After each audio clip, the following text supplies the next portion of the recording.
نحمده ونصلي على رسوله الكريم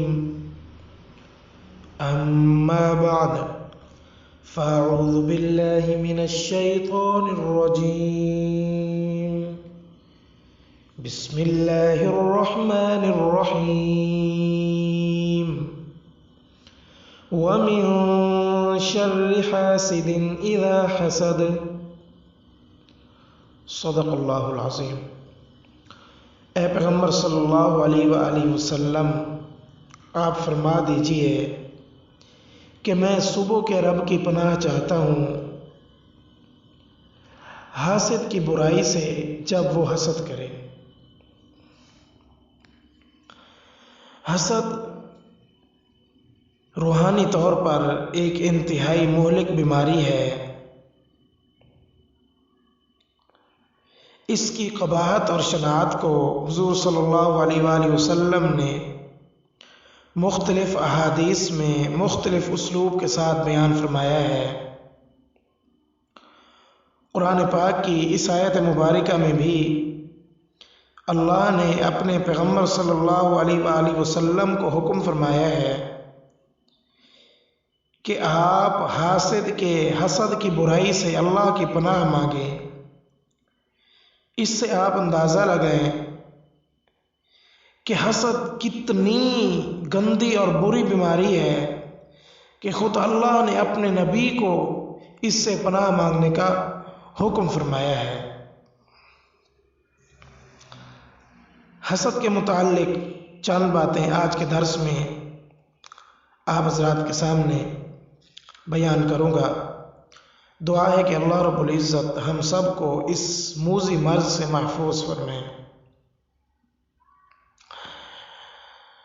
حسد کی حقیقت یہ ہے کہ ایک شخص دوسرے شخص کو دیکھے کہ اس کو کوئی نعمت ملی ہوئی ہے، چاہے وہ نعمت دنیا کی ہے چاہے وہ نعمت دین کی ہے۔ اب اس نعمت کو دیکھ کر اس کے دل میں جلن اور کڑن پیدا ہو جائے کہ یہ نعمت اس کو کیوں ملی، اور دل میں یہ خواہش ہو کہ یہ نعمت اس سے چھین جائے اور مجھے مل جائے۔ یہ حسد کی حقیقت ہے۔ حسد کی اس حقیقت کو سامنے رکھ کر اگر غور کیا جائے تو یہ بات بخوبی معلوم ہوتی ہے کہ حسد کرنے والا در حقیقت اللہ کی تقدیر پر اعتراض کر رہا ہے، کیونکہ یہ بات تو اللہ نے تقدیر میں لکھ دی ہے کہ فلاں کو فلاں چیز ملے گی، فلاں کو فلاں چیز ملے گی۔ تو یہ شخص اللہ کی تقدیر پر اعتراض کر رہا ہے کہ اللہ نے یہ نعمت اس کو کیوں دی ہے، مجھے کیوں نہیں دی۔ یہ شخص حسد کر کے اللہ کے فیصلے پر اعتراض کر رہا ہے، اپنے منعم اور محسن حقیقی پر اعتراض کر رہا ہے، اور ساتھ ساتھ یہ خواہش کر رہا ہے کہ یہ نعمت کسی طرح اس سے چھن جائے اور مجھے مل جائے۔ اس اعتبار سے اس حسد کی سنگینی اور خطرناکی وہ بہت ہی زیادہ ہے۔ لیکن ایک بات یہاں پر سمجھ لیں کہ بعض اوقات ایسا ہوتا ہے کہ دوسرے شخص کو ایک نعمت حاصل ہوتی ہے، اب اس دیکھنے والے کے دل میں یہ خواہش ہوتی ہے کہ مجھے بھی اگر یہ نعمت اللہ تعالیٰ عطا کر دے تو اچھا ہے۔ یہ حسد نہیں ہے، یہ رشک ہے۔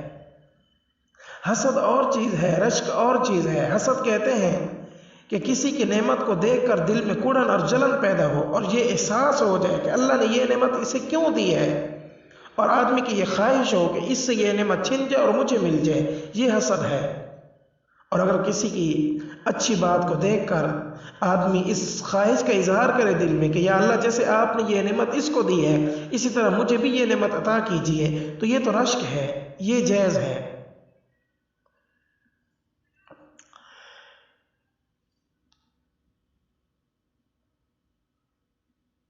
اب ہم یہ دیکھتے ہیں کہ حسد کے اسباب کیا ہے۔ تو اس بیماری کے بنیادی طور پر دو سبب ہیں۔ ایک سبب ہے دنیا کے مال و دولت کی محبت،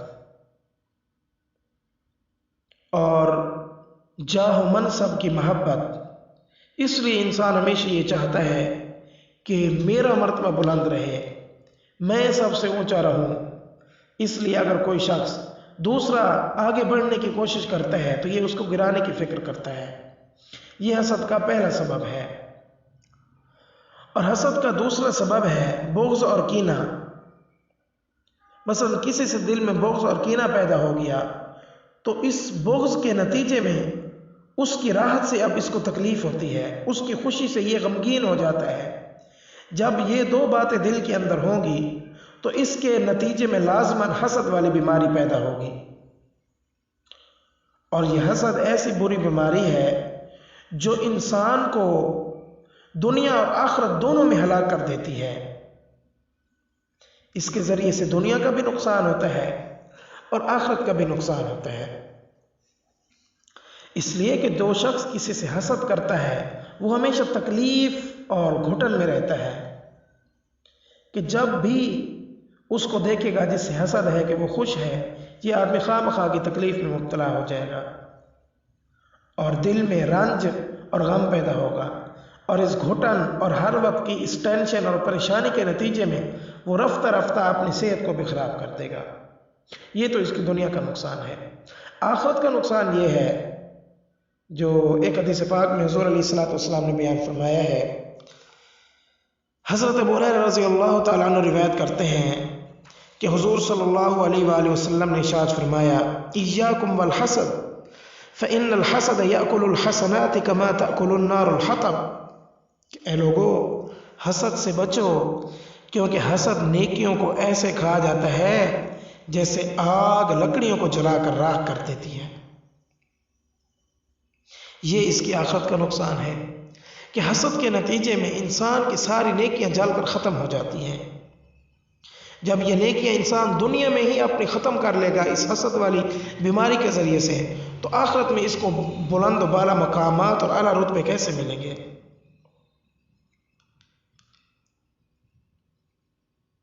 پھر اس حدیث پاک کے ضمن میں ایک اور بات بھی دیکھیں کہ یہ جو حدیث پاک حضور علیہ الصلوۃ والسلام نے جس میں فرمایا ہے کہ حسد کی بیماری نیکیوں کو لکڑی جیسے آگ کو کھاتی ہے اسی طرح کھا جاتی ہے، تو اس میں دیکھیں ایک آگ وہ ہوتی ہے جو بہت بڑی ہو، منٹوں میں سب کچھ جلا کر راکھ کر دے، اور ایک آگ وہ ہوتی ہے جو آہستہ آہستہ سلگتی ہے۔ اگر وہ آگ کسی کو لگائی جائے تو ایک دم اس کو ختم نہیں کرتی، بلکہ آہستہ آہستہ سلگتی رہتی ہے، تھوڑا تھوڑا کر کے اس چیز کو جلاتی رہتی ہے، جلاتی رہتی ہے، جلاتی رہتی ہے، حتیٰ کہ آخر میں اس کو جلا کر ختم کر دیتی ہے۔ حسد بالکل اسی طرح کی بیماری ہے جو انسان کی نیکیوں کو آہستہ آہستہ جلاتی ہے، آہستہ آہستہ جلاتی ہے، سلگتی رہتی ہے، سلگتی رہتی ہے، سلگتی رہتی ہے، اور انسان کی سب نیکیوں کو فنا کر دیتی ہے، اور انسان کو پتہ بھی نہیں چلتا کہ میری نیکیاں ختم ہو چکی ہیں۔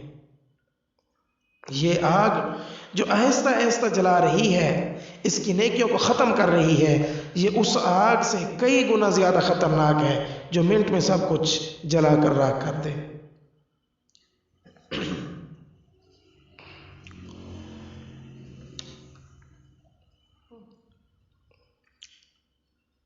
حسد کے دو سبب آپ حضرات کے سامنے بیان کیے ہیں۔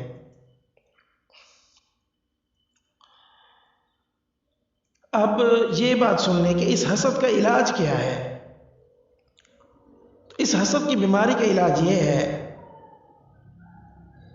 کہ جس شخص کے دل میں حسد ہے وہ یہ تصور کرے کہ اللہ تعالیٰ نے اس کائنات میں اپنی خاص حکمتوں اور مصلحتوں سے انسانوں کے درمیان اپنی نعمتوں کو تقسیم کیا ہے۔ کسی کو کوئی نعمت دی ہے، کسی کو کوئی نعمت دی ہے، کسی کو صحت کی نعمت دی ہے، کسی کو مال و دولت کی نعمت دی ہے، کسی کو عزت کی نعمت دی ہے تو کسی کو حسن و جمال کی نعمت دی ہے، کسی کو چین و سکون کی نعمت دی ہے، کسی کو کوئی نعمت دی ہے۔ اس دنیا میں کوئی انسان ایسا نہیں ہے جس کو کوئی نہ کوئی نعمت میسر نہ ہو، اور کوئی انسان ایسا نہیں ہے جو کسی نہ کسی تکلیف میں مبتلا نہ ہو، کیونکہ اللہ تعالیٰ نے اس کائنات میں 3 عالم پیدا فرمائے ہیں۔ ایک عالم وہ ہے جس میں راحت ہی راحت ہے، تکلیف کا خیال تک نہیں ہے، رنج و غم کا نام و نشان تک نہیں ہے۔ یہ کون سا عالم ہے؟ یہ ہے جنت کا عالم۔ اللہ اپنے فضل سے ہم سب کو وہیں پہنچا دے۔ ایک وہ عالم ہے جس میں تکلیف ہی تکلیف ہے، غم ہی غم ہے، صدمہ ہی صدمہ ہے، راحت اور خوشی کا تو وہاں نام و نشان نہیں ہے، وہ ہے جہنم کا عالم۔ اللہ ہم سب کو اس سے محفوظ رکھے۔ تیسرا عالم وہ ہے جو ان دونوں چیزوں سے مرکب ہے، جس میں خوشی بھی ہے، غمی بھی ہے، راحت بھی ہے، تکلیف بھی ہے۔ وہ ہے یہی عالم دنیا جس کے اندر ہم جی رہے ہیں، کہ یہ عالم ایسا ہے کہ اس کے اندر خوشیاں بھی آئیں گی، غمیاں بھی آئیں گی، لیکن اس کی خوشی بھی عارضی ہے اور اس کی غمی بھی عارضی ہے۔ تو جب اللہ نے اپنی حکمت اور مصلحت سے یہ سارے عالم پیدا فرمائے ہیں، تو اس عالم میں کسی کو کوئی نعمت دی ہے، کسی کو کوئی نعمت دی ہے، تو اب اس مال و دولت والے پر یا کسی اور نعمت والے پر جو شخص حسد کر رہا ہے کہ اس کو یہ نعمت کیوں مل گئی، اس کو اتنا مال کیوں مل گیا، یہ حقیقت میں اس تقدیر کے جو فیصلے ہیں اس پر اعتراض کر رہا ہے۔ اللہ تعالیٰ کی حکمت اور مصلحت پر یہ شخص اعتراض کر رہا ہے۔ تو اس لیے حسد جو ہے یہ بہت بڑی بیماری ہے۔ اس سے انسان کو چاہیے کہ خود بھی اس سے بچے اور دوسرے لوگوں کو بھی اس سے بچنے کی تلقین کرے۔ یہ تو حسد کا ایک علاج تھا۔ حسد کا دوسرا علاج یہ ہے کہ حسد کرنے والا یہ سوچے کہ میری خواہش تو یہ ہے کہ میں جس شخص سے حسد کر رہا ہوں اس سے وہ نعمت چھین جائے، لیکن معاملہ ہمیشہ اس خواہش کے برعکس ہی ہوتا ہے۔ چنانچہ جس شخص سے حسد کیا جائے اس شخص کا تو فائدہ ہی فائدہ ہے، دنیا میں بھی آخرت میں بھی، اور حسد کرنے والے کا نقصان ہی نقصان ہے۔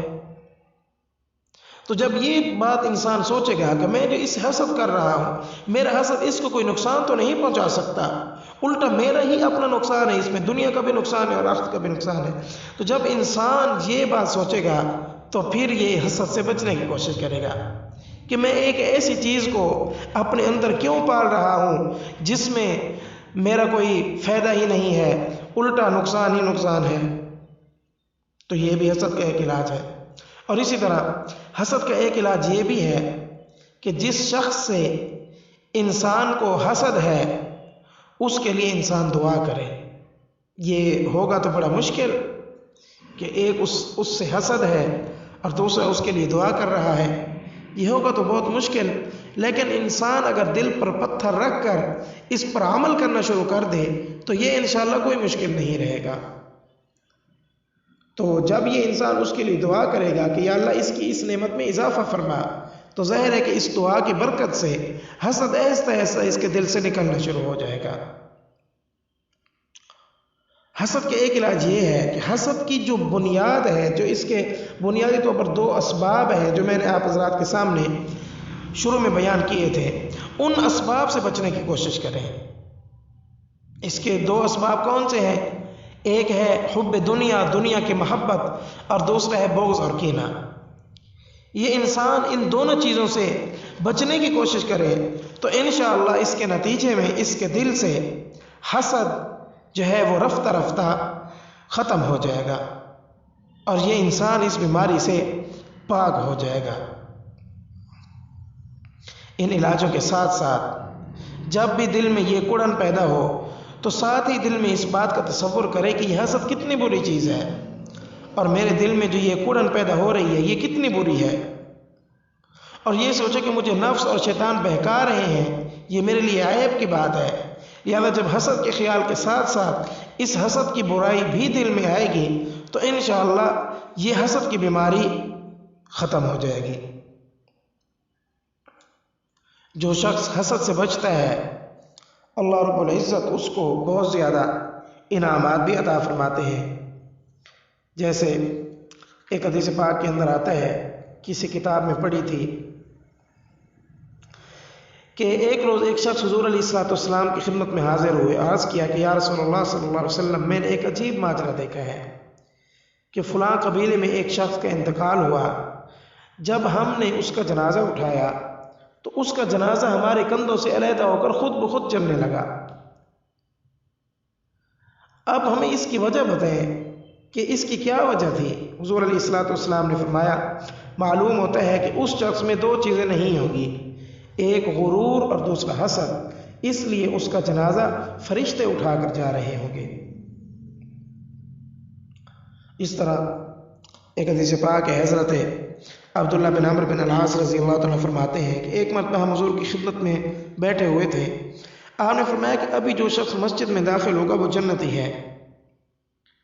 اب ہمیں تجسس پیدا ہو گیا کہ وہ کون خوش نصیب ہے۔ ہم نگاہیں اٹھا کر دیکھنے لگے تو تھوڑی دیر بعد ایک صاحب مسجد میں اس طرح داخل ہوئے کہ ان کے چہرے سے وضو کا پانی ٹپک رہا تھا، بائیں ہاتھ میں انہوں نے جوتے اٹھائے ہوئے تھے۔ ہمیں ان پر بہت رشک آیا کہ حضور نے ان کے جنتی ہونے کی بشارت دی ہے۔ یہ صحابی حضرت عبداللہ بن عمرو بن العاص رضی اللہ عنہ فرماتے ہیں کہ جب مجلس ختم ہوئی تو میرے دل میں خیال ہوا کہ میں ان کو قریب سے جا کر تو دیکھوں کہ ان کا کون سا ایسا عمل ہے جس کی بنیاد پر حضور نے ان کو جنت کی بشارت دی ہے۔ چنانچہ کہتے ہیں کہ جب وہ صاحب اپنے گھر جانے لگے تو میں بھی ان کے پیچھے پیچھے ساتھ ہو گیا۔ راستے میں نے ان سے کہا کہ میں 3 دن آپ کے گھر میں گزارنا چاہتا ہوں۔ انہوں نے اجازت دے دی، میں ان کے گھر میں چلا گیا۔ چنانچہ جب رات ہوئی تو انہوں نے اپنا بستر بچھایا، میں نے اپنا بستر بچھایا، میں بستر پر لیٹا تو ساری رات بستر پر لیٹ کر جاگتا رہا، سویا نہیں تاکہ دیکھوں کہ رات کے وقت وہ اٹھ کر ایسا کیا عمل کرتے ہیں، لیکن ساری رات گزر گئی اور وہ نہیں اٹھے، حتیٰ کہ تہجد کی نماز بھی نہیں پڑھی، فجر کے وقت اٹھے۔ اس کے بعد میں نے یہ دن ان کے ساتھ گزارا تو میں نے دیکھا کہ پورے دن میں بھی انہوں نے کوئی خاص عمل نہیں کیا، نہ زیادہ نوافل، نہ زیادہ ذکر و اذکار، نہ تسبیح، نہ زیادہ تلاوت۔ بس جب نماز کا وقت آتا تو مسجد میں جا کر نماز پڑھ لیتے، رات کو آ کر سو جاتے۔ جب 2-3 دن میں نے وہاں پر رہ کر دیکھ لیا کہ یہ تو کوئی خاص عمل نہیں کرتے ہیں، تو میں نے عرض کیا کہ اصل میں بات یہ ہے کہ حضور علیہ السلام نے آپ کے جنتی ہونے کی بشارت دی ہے، تو میں وہ عمل آپ کا دیکھنے آیا تھا کہ ایسا کون سا عمل ہے جس کی وجہ سے اللہ نے آپ کو یہ مقام عطا فرمایا۔ تو میں 2-3 دن آپ کے ساتھ رہا، لیکن میں نے تو کوئی خاص عمل نہیں دیکھا، آپ صرف فریض و واجبات ہی ادا کرتے ہیں اور معمول کے مطابق زندگی گزار رہے ہیں۔ انہوں نے جواب دیا کہ اگر حضور صلی اللہ علیہ وسلم نے میرے لیے یہ بشارت دی ہے تو یہ میرے لیے بہت بڑی نعمت ہے، لیکن ایک بات ہے کہ میں کوئی خاص عمل نہیں کرتا، زیادہ نوافل نہیں پڑھتا، البتہ ایک بات ہے کہ میں کسی شخص سے حسد اور بغض نہیں رکھتا، شاید اسی بنا پر اللہ نے مجھے اس بشارت کا مصداق بنایا ہے۔ روایتوں میں آتا ہے کہ یہ صاحب حضرت سعد بن ابی وقاص رضی اللہ تعالیٰ عنہ تھے جو 10 مبشرہ میں سے ہیں، تو ان کا یہ عمل تھا جس کی بدولت حضور صلی اللہ علیہ وسلم نے ان کو جنت کی خوشخبری سنائی تھی۔ تو دعا ہے کہ اللہ رب العزت ہمیں اس موذی مرض سے بچنے کی توفیق نصیب فرمائے۔ وآخر دعوانا الحمدللہ رب العالمین۔